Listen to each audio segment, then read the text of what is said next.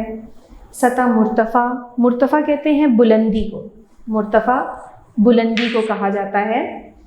یعنی ایک ہوتے ہیں پہاڑوں کی بلندی اور ایک ہے چھوٹی پہاڑیاں یا ٹیلے، اتنی بلندی کو سطح مرتفع کہا جاتا ہے. اور تھرڈ کیا ہے؟ پہاڑ اور پہاڑی علاقے. اونچائی کے اعتبار سے سب سے کم بلند میدان، ان سے اونچے علاقے سطح مرتفع، جبکہ زیادہ بلند مقامات کو پہاڑ یا پہاڑی علاقے کہا جاتا ہے. جی یہاں پر انہوں نے ایکسپلین کیا ہے کہ جو کم بلند ہیں وہ میدان ہیں، جو تھوڑے سے اونچے ہیں جیسے چھوٹی پہاڑیاں ہوتی ہیں وہ سطح مرتفع ہیں، اور جو بہت بلند پہاڑ ہیں، جو بہت بلند مقامات ہیں، انہیں پہاڑ یا پہاڑی علاقے کہا جاتا ہے. چنانچہ اس لحاظ سے پنجاب کے 3 حصے ہیں. نمبر 1 پہاڑی علاقے، نمبر 2 سطح مرتفع پوٹھوہار، نمبر 3 میدانی علاقہ. جی نمبر 1 پہاڑی علاقے. اب پہاڑی علاقے کنہیں کہا جاتا ہے؟ پتھریلی اور بلند سطح زمین پہاڑ کہلاتی ہے. جی پہاڑ تو یقیناً سب بچوں نے ہی دیکھے ہوں گے، تو آپ کو پتہ ہوگا پہاڑی علاقہ کیسا ہوتا ہے. اگر آپ اسلام آباد کی طرف جائیں یا مری دیکھا ہو آپ نے تو آپ کو پہاڑی علاقے کا پتہ ہوگا. پہاڑ بہت اونچے اور ڈھلانوں والے علاقے ہوتے ہیں. جی یعنی ان کی جو جیسے اگر ہم پیدل چل رہے ہیں تو وہ ایک ڈھلان سی سڑک ان کی بنی ہوتی ہے، سیدھی نہیں ہوتی. صوبہ پنجاب کے پہاڑی علاقوں کو 2 حصوں میں تقسیم کیا جا سکتا ہے. جی پہلے سطح کے لحاظ سے پنجاب کو 3 حصوں میں تقسیم کیا گیا تھا، پہاڑی علاقے، سطح مرتفع اور میدانی علاقوں میں. اب آگے پہاڑی علاقوں کو بھی 2 حصوں میں تقسیم کیا گیا ہے. ایک شمالی پہاڑی علاقہ، نمبر 2 مغربی پہاڑی علاقہ. یعنی ایک پہاڑی سلسلہ شمال کی جانب ہے اور دوسرا مغرب کی جانب ہے. شمالی پہاڑی علاقہ صوبے کے شمالی حصے میں ہمالیہ پہاڑ کے کچھ سلسلے ہیں. یہ اسلام آباد سے تقریباً 55 کلومیٹر کے فاصلے پر ہیں اور مری کے پہاڑ کہلاتے ہیں. جی تو اب مری کے پہاڑ کون سے ہیں؟ مری میں کون سے پہاڑی سلسلے ہیں؟ ہمالیہ کے. ان کی بلندی سطح سمندر سے 2 سے 3 ہزار میٹر ہے. ان میں سے ضلع راولپنڈی کی تحصیل کہوٹہ کے پہاڑ کم بلند ہیں. تحصیل مری کے پہاڑ زیادہ بلند ہیں اور وہیں مری کا شہر ہے. اونچائی کی وجہ سے وہاں گرمیوں میں بھی ٹھنڈ ہوتی ہے. جولائی اور اگست کے مہینوں میں قریباً روزانہ بارش ہوتی ہے. سردیوں کے موسم میں وہاں خوب برف پڑتی ہے. گھروں کی چھتیں، پہاڑوں کی چوٹیاں اور زمین برف سے سفید ہو جاتی ہیں. اسٹوڈنٹس انہوں نے ہمیں بتایا کہ شمالی حصے میں ہمالیہ پہاڑ کے کچھ سلسلے ہیں جنہیں مری کے پہاڑ کہا جاتا ہے. یعنی اب آپ سے شارٹ کویسچنس میں یہ پوچھا جا سکتا ہے کہ مری کے پہاڑی سلسلے کون سے ہیں.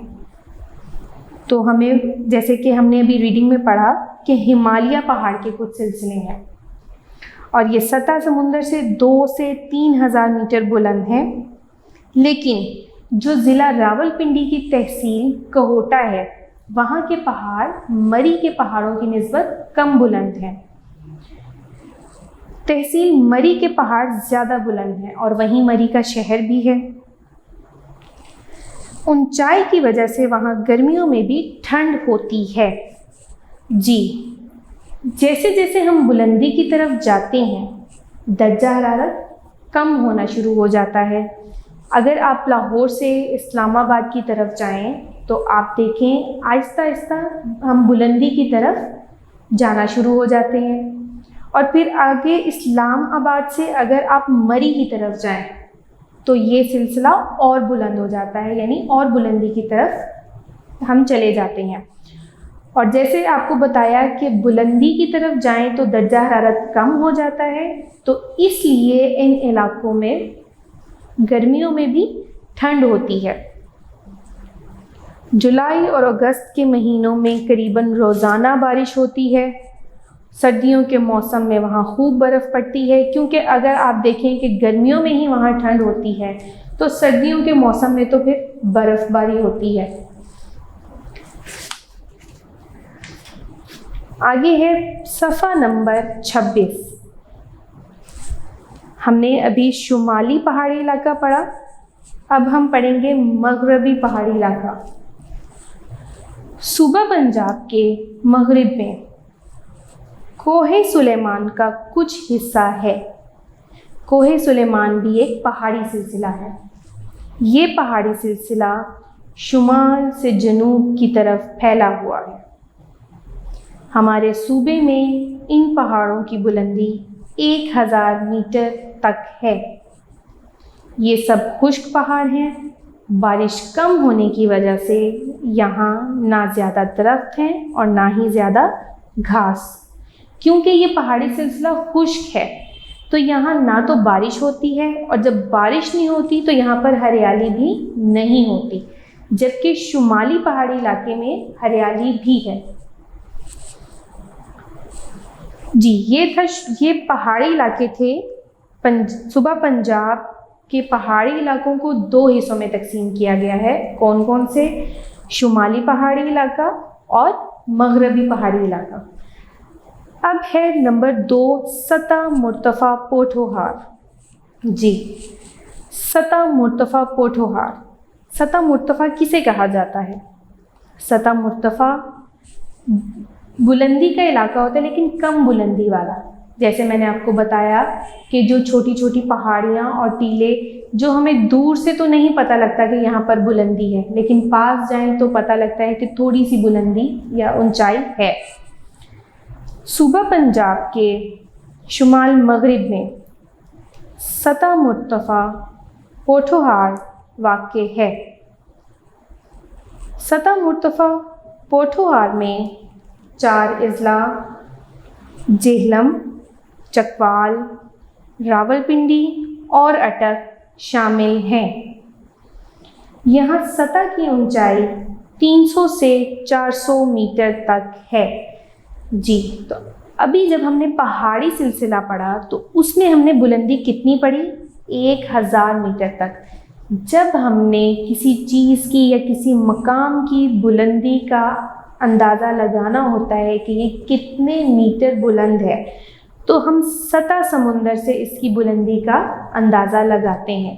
سطح سمندر کا پیمانہ 0 ہوتا ہے اور پھر وہاں سے اس کی بلندی یعنی پیمائش کی جاتی ہے کہ کتنی بلندی پر ہے۔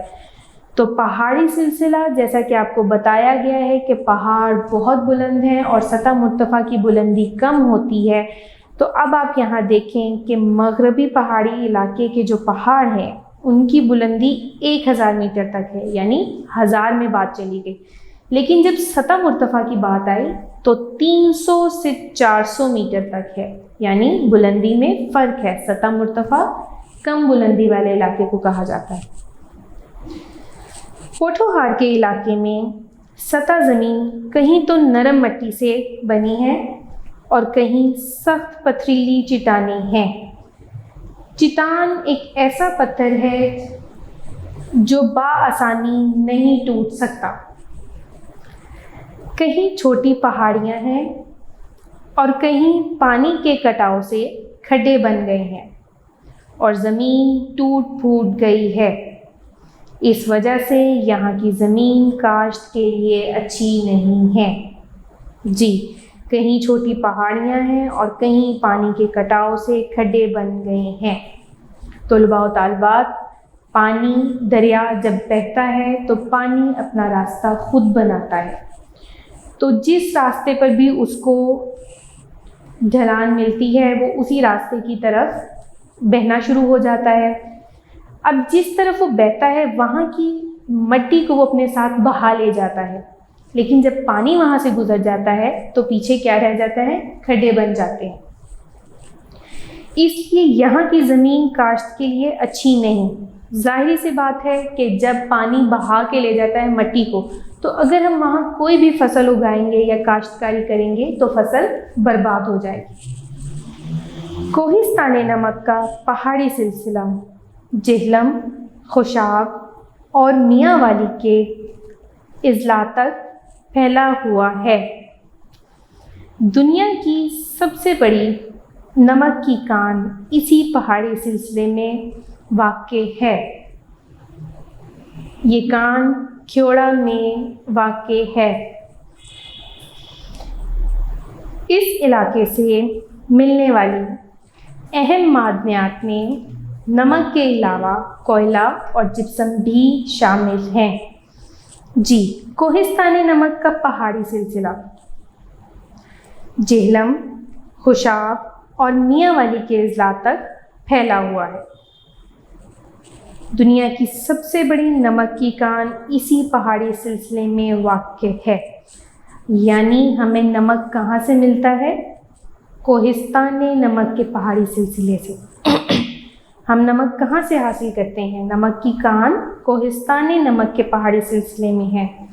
اسٹوڈنٹس، آپ نے کبھی یہ تو نہیں سنا ہوگا کہ نمک کی فصل ہے، نمک زمین میں اگتا ہے یا درخت پر اگتا ہے۔ نو، نمک پہاڑی سلسلے سے حاصل کیا جاتا ہے اور یہ کان کھیوڑا میں واقع ہے۔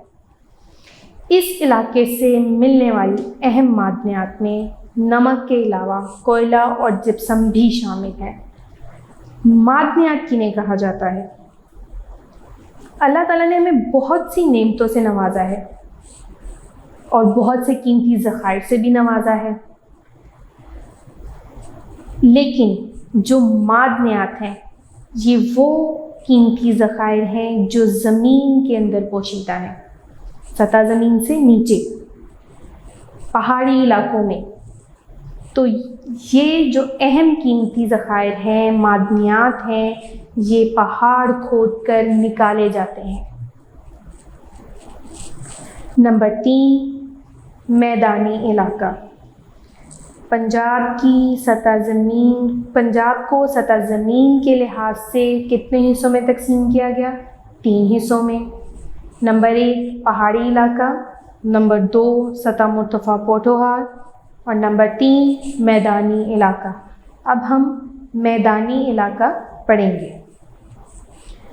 وسیع اور تقریباً ہموار، بہت کم ڈھلان والے زمین کے حصے یا قطع زمین کو میدان کہتے ہیں۔ جی، وسیع اور تقریباً ہموار۔ وسیع کہتے ہیں یعنی پھیلا ہوا، اور ہموار یعنی زرخیز، جہاں سے زمین ٹوٹی پھوٹی نہ ہو، کوئی کٹاؤ نہ ہو۔ بہت کم ڈھلان والے زمین کے حصے یا قطع زمین کو میدان کہتے ہیں۔ صوبہ پنجاب کا بڑا حصہ ایک ہموار میدان ہے۔ جی، صوبہ پنجاب کی جو سطح زمین ہے اس کا ایک بڑا حصہ ہموار میدان پر مشتمل ہے، اس کی ڈھلان بہت کم ہے۔ اس میدان کا شمالی حصہ جنوبی حصے سے زیادہ بلند ہے۔ اس میدان کا جو شمالی حصہ ہے وہ جنوبی حصے کی نسبت بلند ہے۔ پنجاب کا یہ میدان دریائے سندھ اور اس کے معاون دریاؤں کی لائی ہوئی مٹی سے بنا ہے۔ یعنی پنجاب کا جو یہ دریا ہے، دریائے سندھ اور اس کے معاون یعنی مددگار دریاؤں، یعنی جو اس کے ساتھ دریا ملتے ہیں، ان کی لائی ہوئی مٹی سے یہ میدان بنا ہے۔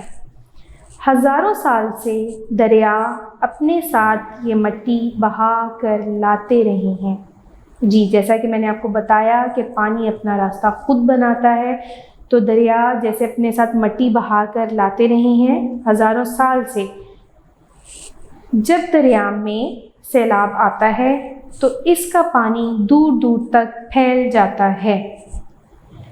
اس پانی میں جو مٹی ملی ہوتی ہے وہ زمین پر بیٹھ جاتی ہے، اس طرح یہ زرخیز میدان بن گئے ہیں۔ پنجاب کے تمام دریاؤں کے پاٹ چوڑے اور کم گہرے ہیں۔ پاٹ کہتے ہیں چوڑائی کو، یعنی یہ چوڑے اور کم گہرے ہیں۔ ڈھلان کم ہونے کی وجہ سے دریا میدانی علاقے میں آہستہ آہستہ بل کھاتے ہوئے بہتے ہیں۔ گرمیوں میں پہاڑوں پر برف پگھلنے اور برسات کے دنوں میں زیادہ بارش ہونے سے ان میں اتنا پانی آ جاتا ہے کہ پانی کناروں سے اکثر باہر نکل آتا ہے۔ جی، پنجاب کے دریاؤں کے جو پاٹ ہیں وہ چوڑے اور کم گہرے ہوتے ہیں، کیونکہ یہاں پر ڈھلان کم ہوتی ہے تو یہ میدانی علاقے میں آہستہ آہستہ بل کھاتے ہوئے بہتے ہیں۔ اور گرمیوں میں کیونکہ پہاڑوں پر برف جب پگھلتی ہے اور برسات کے دنوں میں زیادہ بارش ہوتی ہے تو ان میں اتنا پانی آ جاتا ہے کہ پانی کناروں سے باہر نکل آتا ہے۔ جی اسٹوڈنٹس، ہمارا پہلے دن کا کام مکمل ہوتا ہے۔ جی اسٹوڈنٹس، اب ہم اپنا دوسرے دن کا کام شروع کریں گے۔ اپنی کتاب کا صفحہ نمبر 27 کھولیں۔ صفحہ نمبر 27، دو آبا۔ ہمارا ٹاپک کیا ہے؟ دو آبا۔ دو آبا، آبا آب سے نکلا ہے لفظ جس کے معنی ہے پانی۔ دو آبا دو دریاؤں کے درمیانی راستے کو یا علاقے کو کہا جاتا ہے۔ دو دریاؤں کا جو درمیانی علاقہ ہوتا ہے اسے کیا کہا جاتا ہے؟ دو آبا کہا جاتا ہے۔ شروع کرتے ہیں۔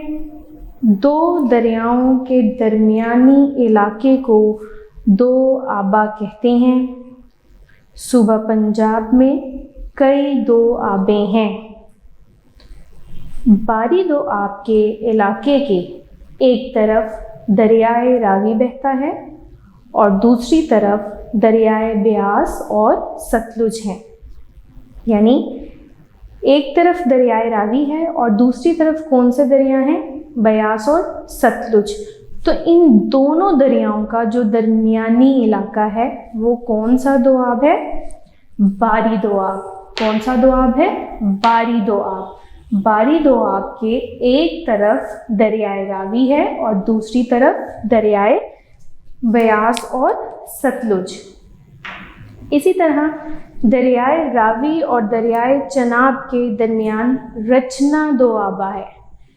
کون سا دو آبا ہے؟ رچنا دو آبا ہے۔ آپ سے شارٹ آنسر کوسچنز میں یا MCQs میں پوچھا جا سکتا ہے کہ رچنا دو آبا کن دو دریاؤں کے درمیان ہے، یا دریائے راوی اور دریائے چناب کے درمیان کون سا دو آبا ہے۔ اسی طرح باقی تمام جتنے بھی دو آبیں ہیں یا دریا ہیں ان کے بارے پوچھا جا سکتا ہے۔ اسی لیے توجہ سے سنیں تاکہ اگر اس میں سے کوئی شارٹ کوسچن یا MCQs آئے تو آپ کو معلوم ہو۔ آگے ہے جی، دریائے چناب اور دریائے جہلم کے درمیان چج دو آبا ہے۔ کون سا دو آبا ہے؟ چج دو آبا۔ چج دو آبا۔ دریائے جہلم اور دریائے سندھ کے درمیان سندھ ساگر دو آبا ہے۔ یہ آخری دو آبا بہت وسیع اور ریتلا ہے۔ یہ علاقہ تھل بھی کہلاتا ہے۔ تھل کے علاقے میں دور دور تک ریت ہی ریت ہے۔ جن علاقوں میں نہریں پہنچ گئی ہیں وہاں پر کاشتکاری بھی ہو رہی ہے۔ اب آپ سے یہاں پر پوچھا جا سکتا ہے کہ صوبہ پنجاب میں کون کون سے دو آبیں ہیں؟ تو پہلا باری دو آب، رچنا دو آب، چج دو آب، سندھ ساگر دو آب۔ آگے ہے نیکسٹ ٹاپک صحرائی میدان یا چولستان۔ بہاولپور میں دریائے ستلج سے ذرا فاصلے پر جنوب مشرق کی طرف ایک ریگستان ہے، اسے چولستان کہتے ہیں۔ یہاں بھی بارش بہت کم ہوتی ہے اور سبزہ نہیں ہوتا۔ دریائے سندھ کے پار کا علاقہ ڈیرہ جات کہلاتا ہے۔ کیا کہلاتا ہے دریائے سندھ کے پار کا علاقہ؟ ڈیرہ جات۔ راجن پور اور ڈیرہ غازی خان اس کے اضلاع ہیں۔ یعنی بہاولپور میں دریائے ستلج سے ذرا فاصلے پر ایک ریگستان ہے، اسے چولستان کہتے ہیں کیونکہ ریگستان ہے، یہاں پر بارش کم ہوتی ہے تو سبزہ بھی نہیں ہوتا۔ اور دریائے سندھ کے پار کا علاقہ کیا کہلاتا ہے؟ ڈیرہ جات کہلاتا ہے۔ آگے صفحہ نمبر 28 پر آئیں۔ صفحہ نمبر 28 پہ ہمارا ٹاپک ہے آبادی۔ کیا ٹاپک ہے؟ آبادی۔ آبادی کسے کہا جاتا ہے؟ کسی بھی جگہ پر رہنے والے لوگوں کی تعداد کو کیا کہا جاتا ہے؟ آبادی کہا جاتا ہے۔ جیسے اگر آپ کے گھر میں 7 افراد ہیں، 8 ہیں یا 10 ہیں، جتنے بھی افراد ہیں آپ کے گھر میں موجود، تو وہ آپ کے گھر کی آبادی ہے، چاہے اس میں بچے ہیں، بڑے ہیں، بوڑھے ہیں، جوان ہیں، وہ سب کی تعداد جو ہے کیا ہے؟ آبادی ہے۔ اسی طرح محلے میں کتنے لوگ رہتے ہیں، کتنے خاندان ہیں، بڑے سے چھوٹے تک تمام افراد کو جب گنیں ان کی تعداد آبادی ہے۔ کسی ملک، علاقے یا جگہ پر آباد لوگوں کی تعداد کو آبادی کہتے ہیں۔ اب یہاں آپ سے پوچھا جا سکتا ہے کہ آبادی کسے کہتے ہیں، یا یہ بھی پوچھا جا سکتا ہے کہ کسی ملک، علاقے یا جگہ پر آباد لوگوں کی تعداد کو کیا کہتے ہیں؟ تو کیا کہتے ہیں؟ آبادی کہتے ہیں۔ اگر آپ کے گھر میں 7 افراد رہتے ہیں تو آپ کے گھر کی آبادی 7 افراد پر مشتمل ہوگی۔ ایک گاؤں کی آبادی چند سو اور ایک شہر کی آبادی ہزاروں یا لاکھوں لوگوں پر مشتمل ہو سکتی ہے۔ یعنی گاؤں میں سینکڑوں کے حساب سے ہوتی ہے آبادی، اور شہر میں ہزاروں یا لاکھوں کی تعداد میں ہو سکتی ہے۔ 1981 میں صوبہ پنجاب کی کل آبادی 4,72,00,000 تھی، جبکہ 1998 میں یہ بڑھ کر 7,36,00,000 تک پہنچ گئی۔ یعنی 1981 میں 4 کروڑ تک تھی اور پھر 1998 میں 7,36,00,000 ہو گئی کہ آبادی بڑھ گئی۔ صوبہ پنجاب کی موجودہ آبادی 10 کروڑ سے زائد ہے۔ جی، اس ٹائم جو آبادی ہے، موجودہ آبادی یعنی پریزنٹ میں اس وقت جو آبادی ہے وہ 10 کروڑ سے زیادہ ہے، اور آبادی بڑھنے کی شرح تقریباً 2% سالانہ ہے، یعنی ہر سال 2% آبادی بڑھتی ہے۔ اس آبادی میں مرد، عورتیں، بچے اور بوڑھے سب شامل ہیں۔ گھر کے بڑے اور جوان لوگ کام کرتے اور کماتے ہیں، اس طرح وہ اپنے بچوں کی پرورش کرتے ہیں اور گھر کے بوڑھے لوگوں کی ذمہ داری اٹھاتے ہیں۔ جی، تو جو گھر کے بڑے اور جوان لوگ ہیں، جیسے آپ کے بڑے بھائی ہو گئے، آپ کے والد ہو گئے، وہ کام کاج یعنی دفتر جاتے ہیں اور اپنے کاروبار پر جاتے ہیں، اس ذریعے سے وہ کماتے ہیں، اور جب وہ کماتے ہیں تو آپ کے گھر والوں کی بنیادی ضروریات، خواہشات، اور اس کے علاوہ گھر میں جو بزرگ ہیں ان کی جو ضروریات ہیں ان کا خیال رکھتے ہیں۔ اگلا ہمارا ٹاپک ہے مردم شماری۔ کیا ہے؟ مردم شماری۔ مردم شماری کہتے ہیں افراد کی گنتی کو۔ مردم شماری کسے کہتے ہیں؟ افراد کی گنتی کو، یعنی کسی جگہ پر کتنے لوگ ہیں، محلے میں ہیں تو کتنے لوگ ہیں، یہ نہیں کہ ایک محلے میں 4 خاندان ہیں یا 8 خاندان ہیں، ہر خاندان کے اندر کتنے افراد موجود ہیں۔ یعنی اگر آپ کے گھر میں 8 افراد ہیں تو آپ کے گھر کے 8 لوگ، نیبرز میں، ہمسایوں میں اگر 10 ہیں تو ان کے گھر کے 10 لوگ، اسی طرح باقی بھی محلے میں بچے، بڑے، بوڑھے، جوان سب کو شامل کر کے سب کی تعداد کو اکٹھا کر کے مردم شماری کی جاتی ہے، یعنی افراد کی گنتی۔ کسی علاقے میں آباد لوگوں کی ضروریات کا انتظام کرنے کے لیے ضروری ہے کہ یہ پتہ چلایا جائے کہ وہاں کتنے لوگ آباد ہیں۔ کسی بھی گاؤں، شہر، صوبے یا ملک میں ترقیاتی منصوبوں کا دار و مدار اس علاقے کی آبادی پر ہوتا ہے۔ آبادی کے بارے میں جاننے کے لیے جو طریقہ اختیار کیا جاتا ہے اسے مردم شماری کہتے ہیں۔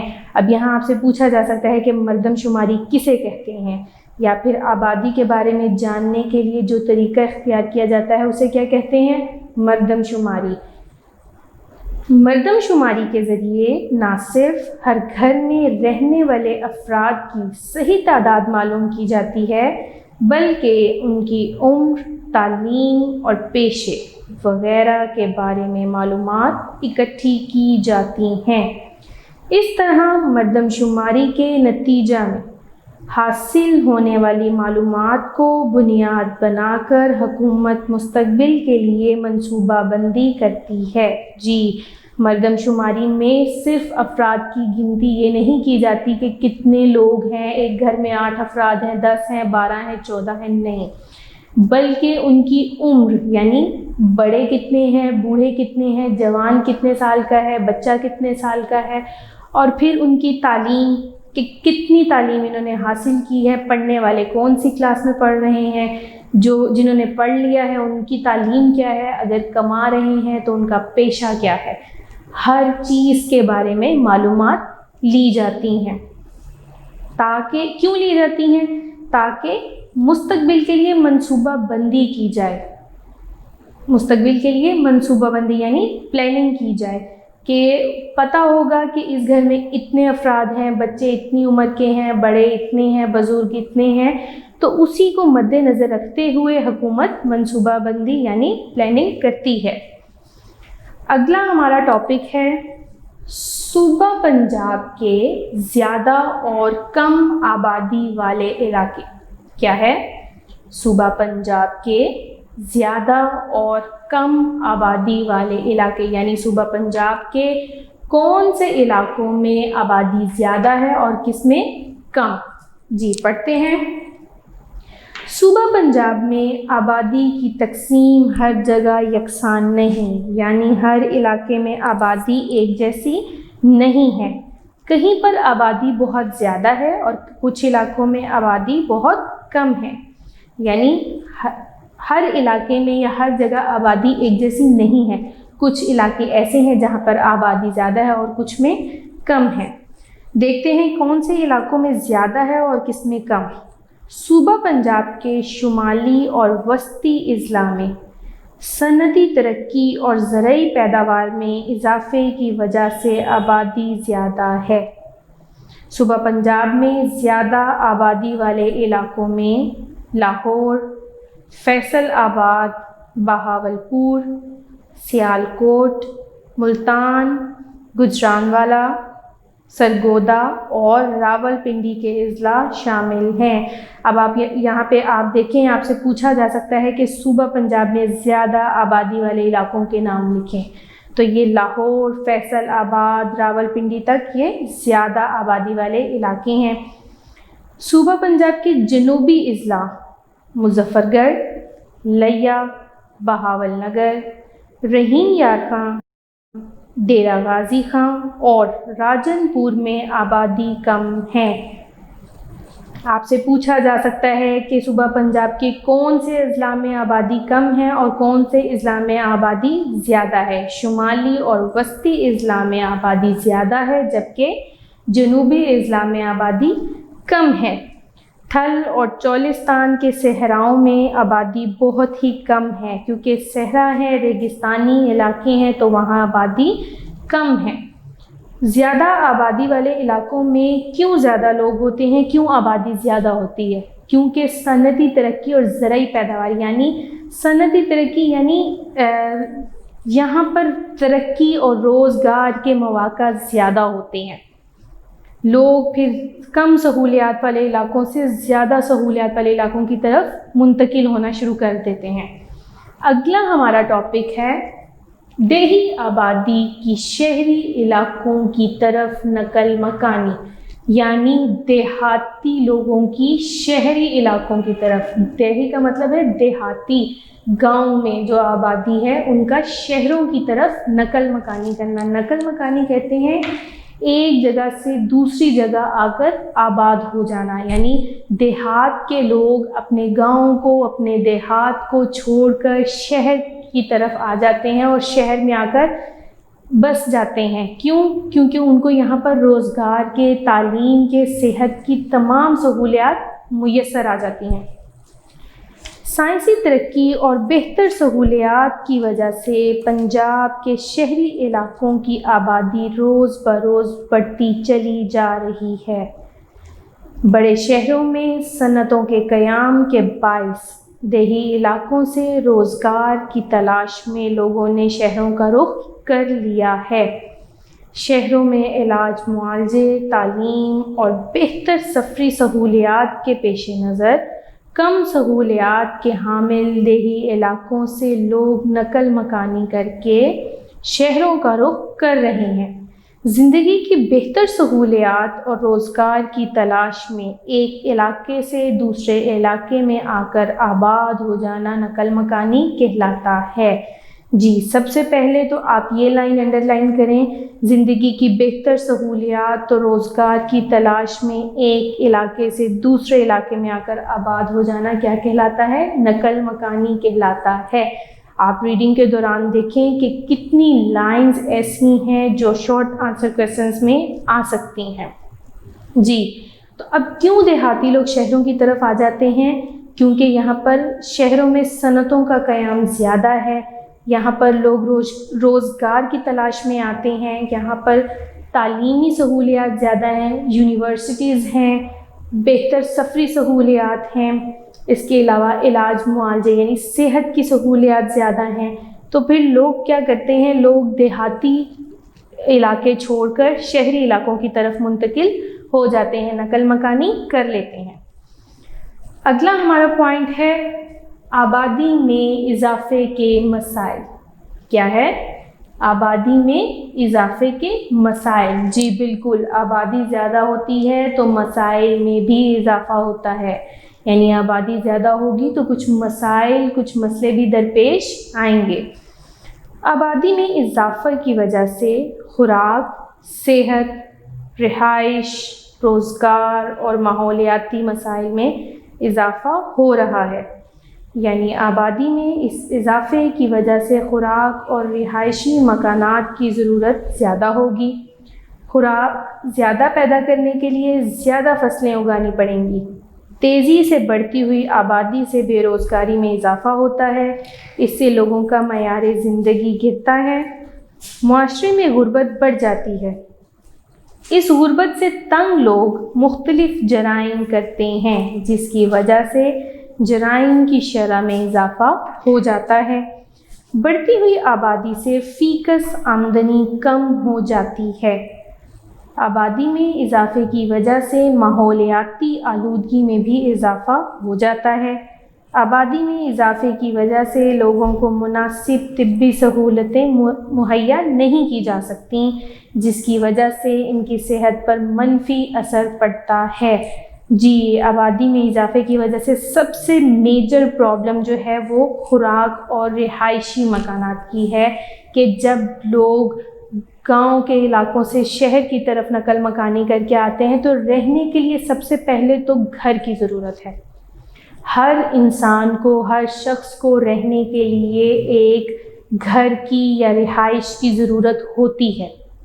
اس کے علاوہ خوراک کی ہوتی ہے، ظاہر ہے کھانا کھائیں گے تو زندہ رہیں گے، ٹھیک ہے، تو خوراک کی بھی ضرورت ہے۔ اب ان ضروریات کو حاصل کرنے کے لیے کیا طریقہ کار ہے؟ ان کے پاس روزگار ہونا چاہیے، ان کے پاس روزگار ہوگا، وہ کمائیں گے تبھی وہ اپنی بنیادی ضروریات پوری کر سکیں گے، اور اگر ان کو بہتر روزگار نہیں ملے گا تو وہ کیسے کمائیں گے اور کیسے اپنی ضروریات پوری کر سکتے ہیں؟ جب لوگوں کو اچھا روزگار نہیں ملتا تو وہ جرائم پیشہ افراد بن جاتے ہیں، یعنی مختلف جرم کرنے لگ جاتے ہیں۔ ایک اور مسئلہ جو آبادی میں اضافے کی وجہ سے ہے وہ ہے ماحولیاتی آلودگی۔ ماحول کی آلودگی میں اضافہ ہوتا ہے۔ آپ نے آلودگی پڑھی ہوگی، آلودگی کہتے ہیں گندگی کو۔ اب اس میں شور کی آلودگی بھی شامل ہے، اس میں آبی آلودگی بھی شامل ہے، اس میں زمینی آلودگی بھی شامل ہے۔ زمینی آلودگی، فضائی آلودگی اور آبی آلودگی، کیونکہ فیکٹریاں لگیں گی، کام ہوتا ہے، گندا پانی کیمیکل سے ملا ہوا وہ جب ندی نالوں سمندروں میں بہتا ہے وہ بھی بیماری کا سبب بنتا ہے۔ اسی طرح فضائی آلودگی، اس سے بھی بیماریاں پھیلتی ہیں۔ تو آبادی میں اضافے کی وجہ سے لوگوں کو مناسب طبی سہولتیں مہیا نہیں کی جا سکتی، یعنی ان کو بہتر۔ طلباء و طالبات، اب ہم اپنا تیسرے دن کا کام شروع کریں گے۔ ہمارا ٹاپک ہے موسم۔ کیا ہے؟ موسم۔ موسم کسے کہا جاتا ہے؟ موسم کسی بھی علاقے کی ایسی وقتی کیفیت جس میں بارش، بادل، درجہ حرارت، ہوائیں، ہوا میں نمی کا تناسب، یہ سب شامل ہوں، اسے موسم کہا جاتا ہے۔ لیکن موسم وقتی کیفیت ہے، یعنی تھوڑے عرصے کے لیے۔ جیسے آپ دیکھیں کہ صبح کے وقت موسم کچھ اور ہے، سورج سر پر ہوتا ہے، تو سورج کی شعاعیں جب ڈائریکٹ زمین پر پڑتی ہیں تو گرمی کی شدت زیادہ ہوتی ہے، لیکن جیسے جیسے سورج غروب ہوتا ہے، شام کا وقت ہونا شروع ہو جاتا ہے، تو اس گرمی کی شدت میں کمی آنا شروع ہو جاتی ہے۔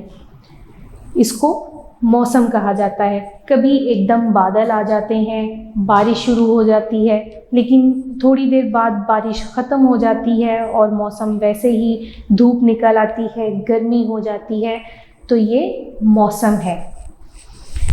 موسم ریڈیو، ٹیلی ویژن اور اخبار وغیرہ پر روزانہ موسم کا حال بتایا جاتا ہے۔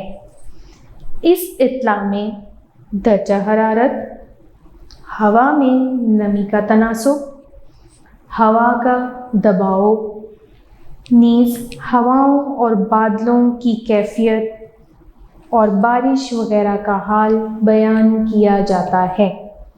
ہم اکثر ریڈیو یا ٹیلی ویژن پر خبروں میں سنتے ہیں کہ پنجاب کے اکثر شہروں میں موسم گرم رہے گا یا مری کے علاقے میں بارش یا برف باری ہوگی۔ کسی علاقے کی وقتی فضائی کیفیت کو موسم کہتے ہیں۔ یہ مختصر عرصہ چند گھنٹوں سے لے کر چند دنوں تک ہو سکتا ہے۔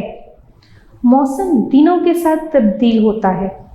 کسی خاص وقت میں موسم کے حال کا اندازہ موسمی عناصر کی مدد سے لگایا جا سکتا ہے، اس لیے ان موسمی عناصر کو جاننا بہت ضروری ہے۔ جی، جیسا کہ میں نے آپ کو بتایا کہ موسم کسے کہا جاتا ہے؟